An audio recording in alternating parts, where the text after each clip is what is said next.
Olá pessoal, vamos dar início à nossa quarta aula, nosso quarto ano do ensino fundamental. E aqui a gente vai dar continuidade a conhecer todos esses povos aqui que já passaram, que hoje ainda habitam, que estão no Brasil. Então hoje a nossa aula é sobre o Brasil africano, certo? E daí a gente vai analisar agora o nosso objetivo de aprendizagem e as habilidades da Base Nacional Comum Curricular. O objetivo de aprendizagem, se vocês estão lembrados da aula anterior, ele prevalece, são as questões históricas relativas às migrações. E as habilidades, a primeira é reconhecer as formas de deslocamento de populações africanas para a colônia portuguesa na América, as origens dos povos africanos e seu modo de vida, as condições de vida e trabalho dos africanos escravizados e contextualizar a formação de quilombos e outras formas de escravidão. A nossa segunda habilidade é identificar as motivações dos processos migratórios em diferentes tempos e espaços e avaliar o papel desempenhado pela migração nas regiões de destino, notadamente para a formação do estado de Pernambuco e suas diferentes micro-regiões e as populações correspondentes. Então, hoje, a gente vai falar sobre o Brasil africano. Então, nosso Brasil como um todo, ele tem essa diversidade, grande parte da população aqui hoje, né, que reside e está no Brasil, ela tem esse traço africano. Eu acho que o país que tem mais negros como um todo é o Brasil. E a gente vai avaliar esse contexto de como tudo isso ocorreu. Então, quando a gente fala do Brasil africano e analisando a questão, as migrações no objetivo de aprendizagem, aqui no contexto africano, isso tudo ocorreu de maneira muito difícil, né? É um contexto na história que a gente tem muito a lamentar de como se ocorreu, como todo esse processo foi passando e ocorrendo na nossa história. É um contexto que a gente vai analisar um pouco dessa questão para entender todo esse processo. Então, as migrações, principalmente do povo africano aqui para o Brasil, ela foi feita de maneira forçada. Como assim, professora? Como de maneira forçada? Os africanos, eles foram trazidos muitas vezes à força. Muitas vezes não, todas as vezes, né? Atualmente, eles vêm quando eles estão a fim de passear, igualmente como eu falei lá na outra aula. Quando eu estou querendo passear e vou migrar para outro local, né? Ou passear, ou viajar, ou qualquer coisa do tipo, aí eu vou porque eu estou à vontade, eu quero ir passear. E naquele período colonial, os africanos, eles eram mão de obra escrava, tá certo? Então, a gente vai analisar todo esse contexto. Então, aqui, nós temos aqui, só para representar na imagem, o Brasil e todo um contexto, né? Tudo que representa o Brasil ali dentro do continente africano. O continente africano, mais uma vez salientando essa questão, ele tem dentro da sua área territorial vários países, certo?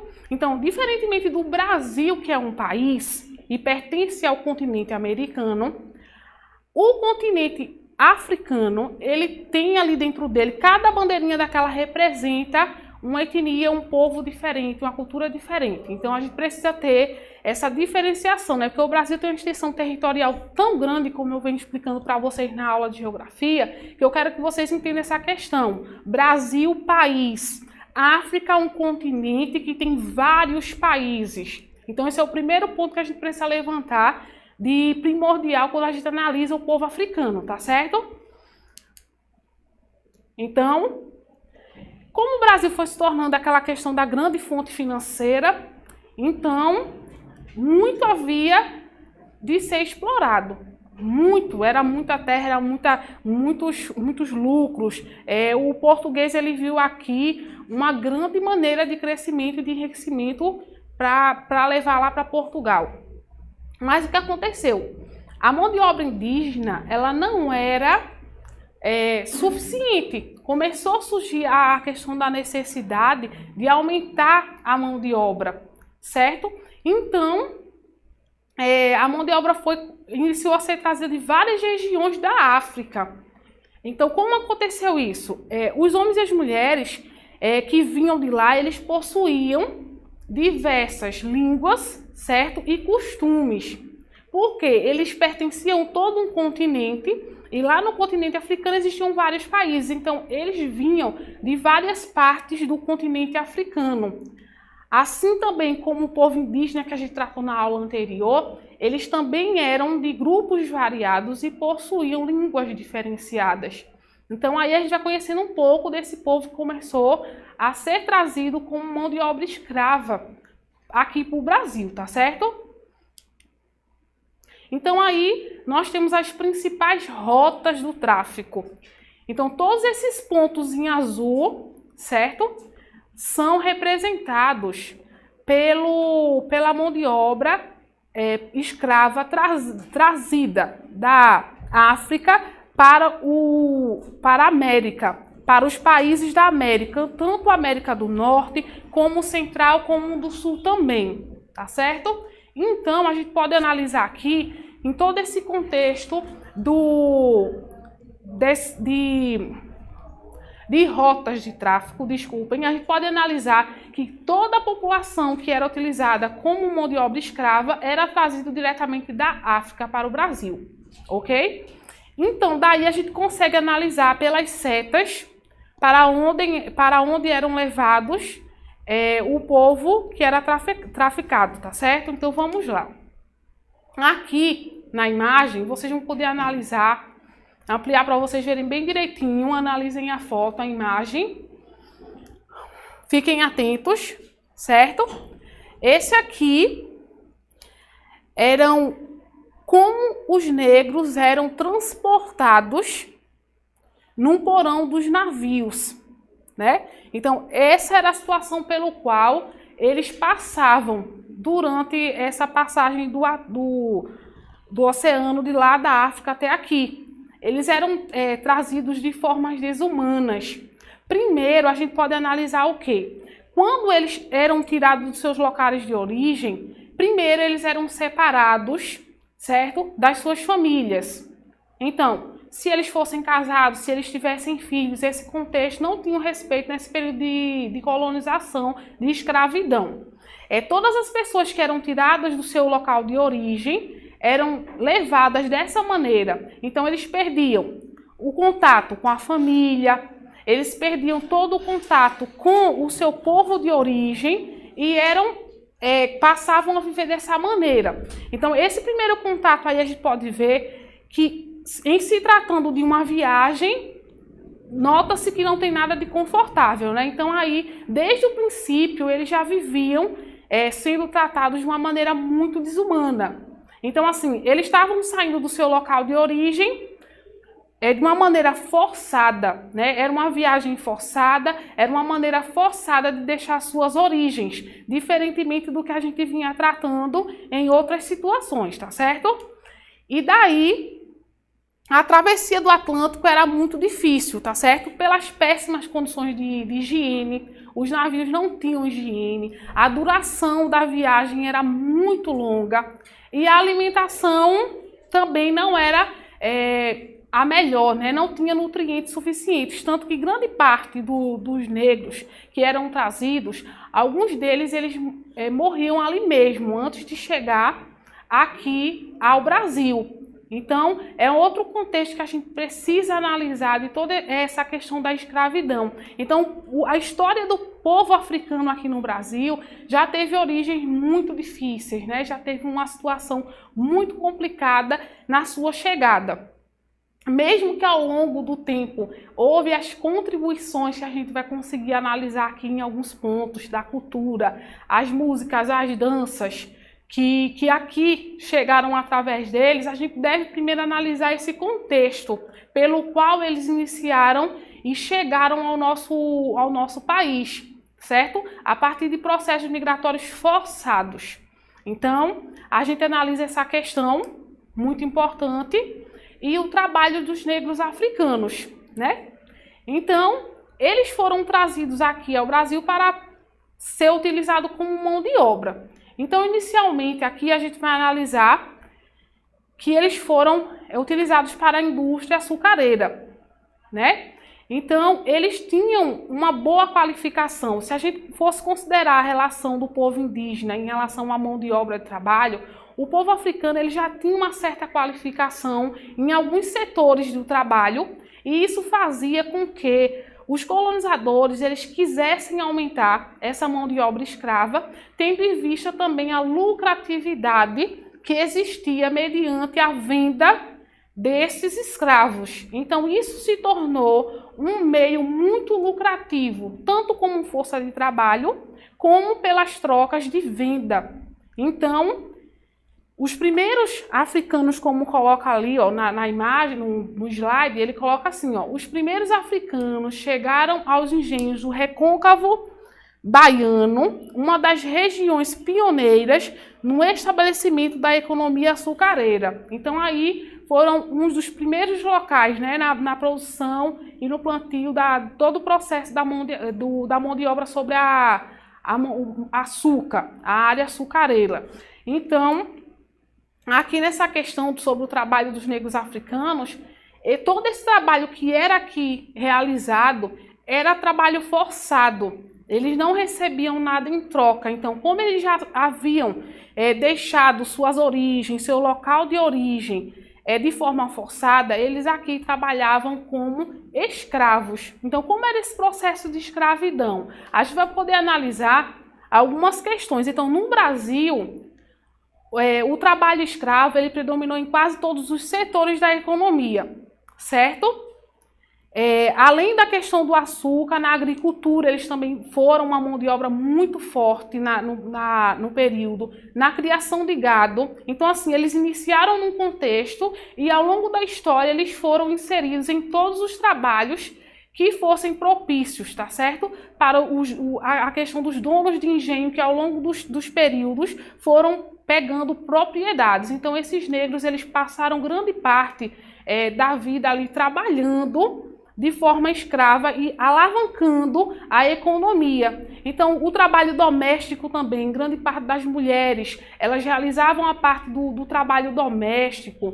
Então, toda a questão da ocupação urbana também tinha essa influência do povo africano. Então, a gente vai considerar aí o trabalho escravo como um dos que fizeram o crescimento como um todo nos setores da economia lá no período inicial, desde a colonização.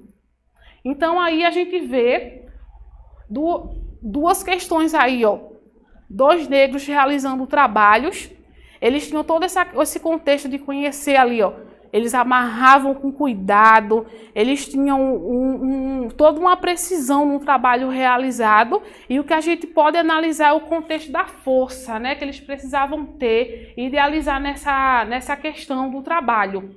Então, essas imagens eu trouxe inicialmente para representar o trabalho que eles realizavam, tá certo?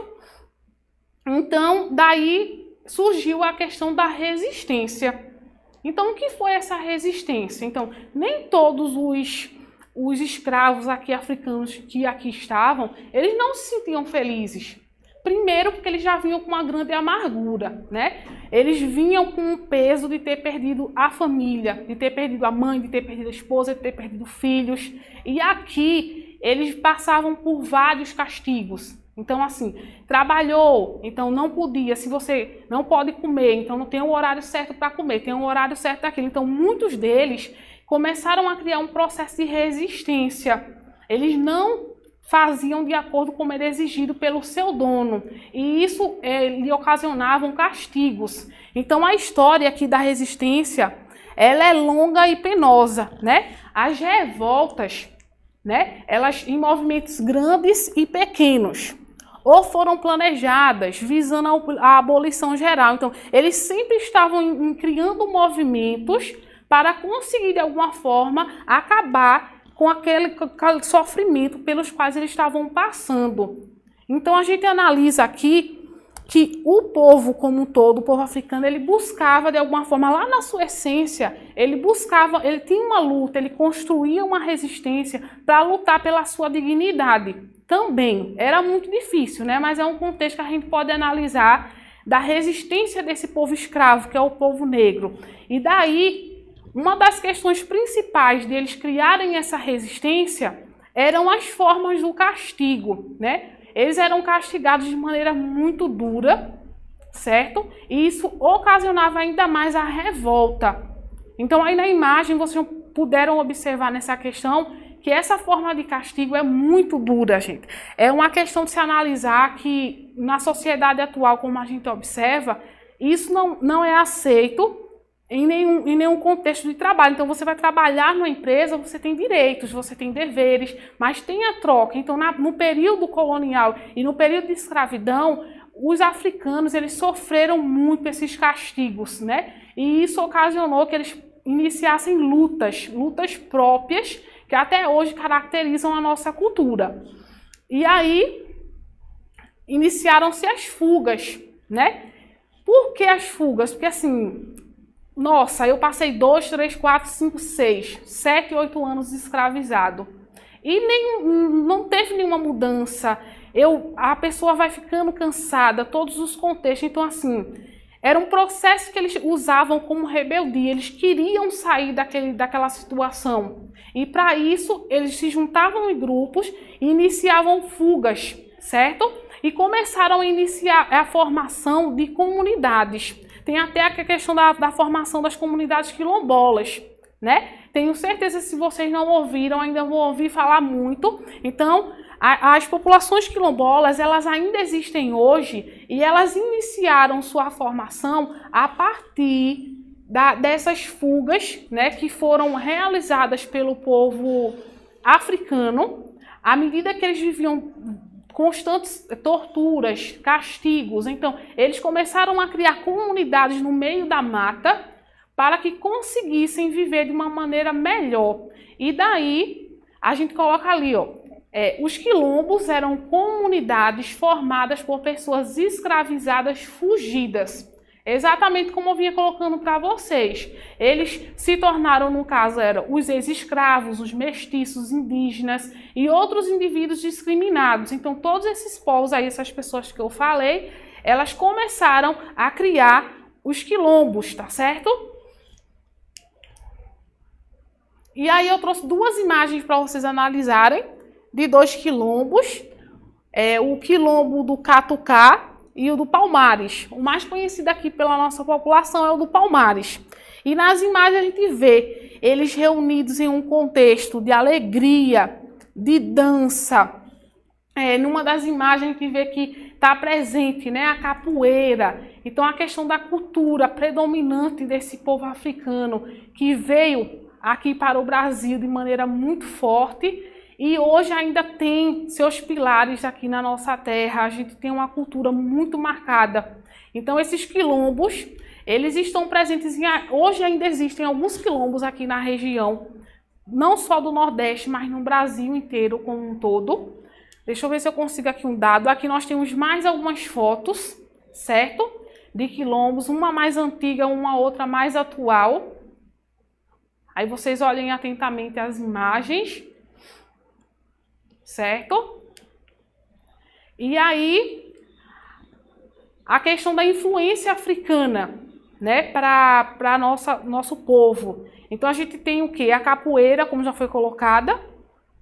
Nós temos a questão do ritmo, da dança, a celebração. Né? Eles têm uma questão muito própria de celebração, de ritmo, a dança. Então, a questão da valorização à cultura, às religiões. A gente também vai colocar aqui os instrumentos musicais. Na imagem anterior a gente conseguiu analisar, tinha um birimbau, né, que é um instrumento africano. A questão da gastronomia e fé e das festividades. Na gastronomia, se eu não mal me lembre, da feijoada, né, que é um prato assim que praticamente todo brasileiro ele gosta demais, é uma coisa muito gostosa e tem suas origens aí centradas e trazidas pelo nosso povo africano, tá certo? Que não deixam de fazer parte e, sem dúvida, são um dos povos que trouxeram grande força a todo o nosso país.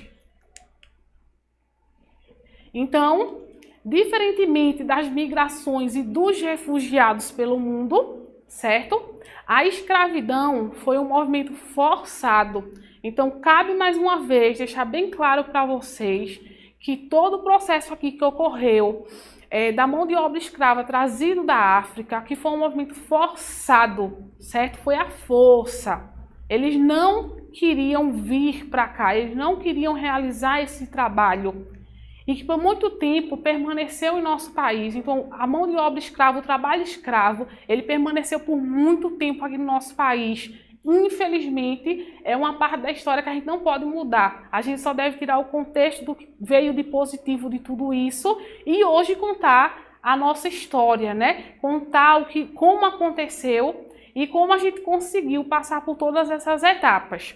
Então é muito importante conhecer o povo africano e toda a sua magnitude em nossa região como um todo. E aí, deixar com vocês essa questão, essa perguntinha bem simples, mas que nos remete ao que vocês entenderam de alguma forma da nossa aula. Então assim, qual a importância do povo africano em nossa sociedade? Depois de tudo que foi colocado aqui, de tudo que vocês viram, então, como vocês acham que eles foram importantes? Como vocês acham que eles são importantes ainda hoje, né? Porque o que é importante não deixa de ser, independente do momento histórico. Então, esse contexto aí que eu estou perguntando, levantando para vocês da importância, a gente viu em alguns pontos da aula, certo? Eles vieram aqui de maneira forçada, realizaram suas atividades, realizaram seu serviço e, ao longo do tempo, foram participando de vários processos de atividades que hoje ainda são realizadas no Brasil. Então, vocês precisam fazer essa pergunta, vocês vão anotar, vocês precisam fazer essa pesquisa e vocês vão deixar registrada. Para mim, vai ser uma forma de saber e ficar feliz que vocês entenderam a nossa aula de hoje, tá certo? E aí, a mensagem que eu quero deixar para vocês é essa aqui, certo? Estudar pode não ser o que mais gostam de fazer hoje, o que mais você gosta de fazer. Muitas vezes vocês gostam de brincar, de assistir TV, de brincar no celular, mas para que um dia vocês possam fazer o que mais gostam, vocês dependem disso tudo que a gente está proporcionando para vocês agora. Então é a partir desse contexto que eu venho deixar aqui, finalizar a nossa aula, a nossa quarta aula de História, com o desejo de que vocês consigam ir adiante nessa luta, certo? Mais uma vez, e é um contexto que às vezes se torna até repetitivo, mas não está sendo fácil, mas é a maneira que nós estamos conseguindo transmitir, passar para vocês a nossa educação, a nossa troca, né? Que a educação é isso, é a troca que a gente consegue fazer com os nossos alunos. E a partir de então, essa troca está sendo feita de maneira distante, né? A gente aqui, vocês lá do outro lado, mas é o que a gente encontrou para agora. Então, a gente gostaria realmente que vocês permanecessem acompanhando as nossas aulas e seguindo todo esse contexto, que é o melhor possível que nós estamos podendo fazer nesse momento. Então, um grande abraço, um grande beijo, fiquem com Deus, se cuidem e até a nossa próxima aula. Tchau, tchau!